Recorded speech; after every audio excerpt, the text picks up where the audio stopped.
जय माता दी दोस्तों। कैसे हैं आप सब? बताने के लिए कमेंट में जय माता दी जरूर लिखें।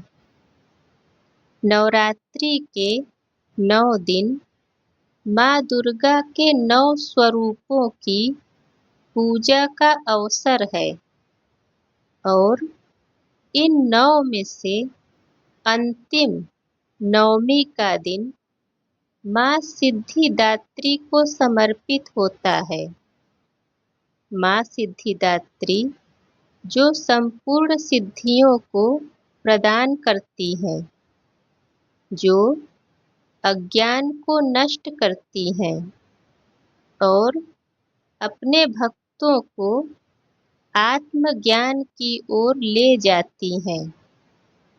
आज मैं आपको सुनाने जा रही हूँ एक कथा जो सिद्ध करती है कि माँ सिद्धिदात्री सच्चे भक्त की पुकार कभी अनसुनी नहीं करती। बहुत समय पहले की बात है। एक नगर में रामदत्त नाम का एक ब्राह्मण रहता था। वह बहुत निर्धन था, परंतु अत्यंत विद्वान और परम भक्त था।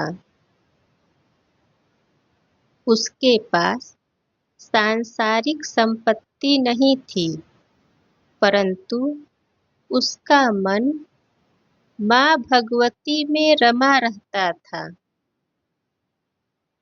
हर साल वह नवरात्रि का व्रत रखता, कन्याओं को भोजन कराता और नवमी के दिन माँ सिद्धिदात्री की विशेष पूजा करता।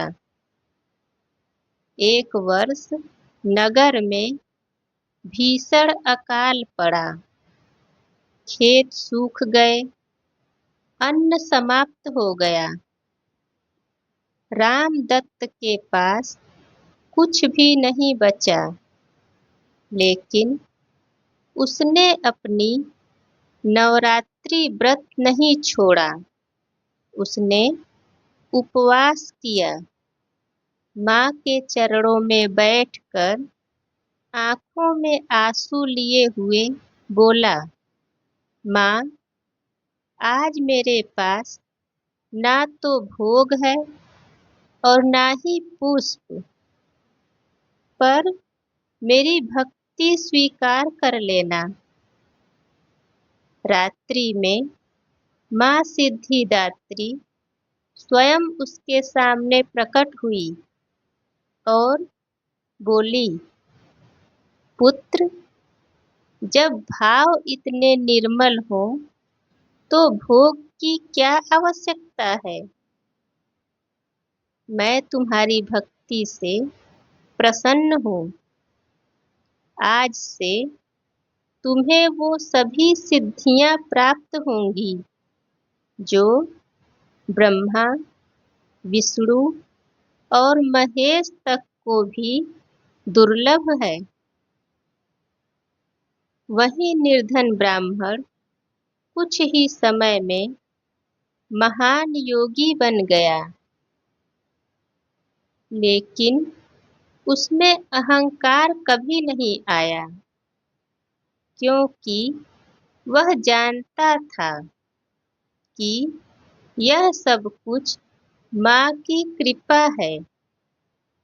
इसीलिए कहते हैं, नवमी के दिन जो भी सच्चे मन से माँ सिद्धिदात्री की आराधना करता है, उसे न केवल सांसारिक सुख बल्कि आत्मिक शांति और ज्ञान की सिद्धि भी प्राप्त होती है।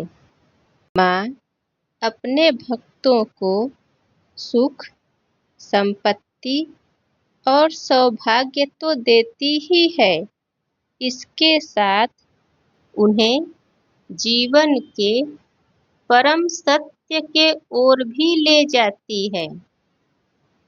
नवमी के इस पावन अवसर पर हम सब माँ सिद्धिदात्री के चरणों में शीश नवाएं और प्रार्थना करें कि हे माँ, हमें भी ऐसा मन दो जो तुम्हारे प्रेम में रमा रहे। हमें भी ऐसा ज्ञान दो जिससे जीवन का सच्चा मार्ग दिखाई दे।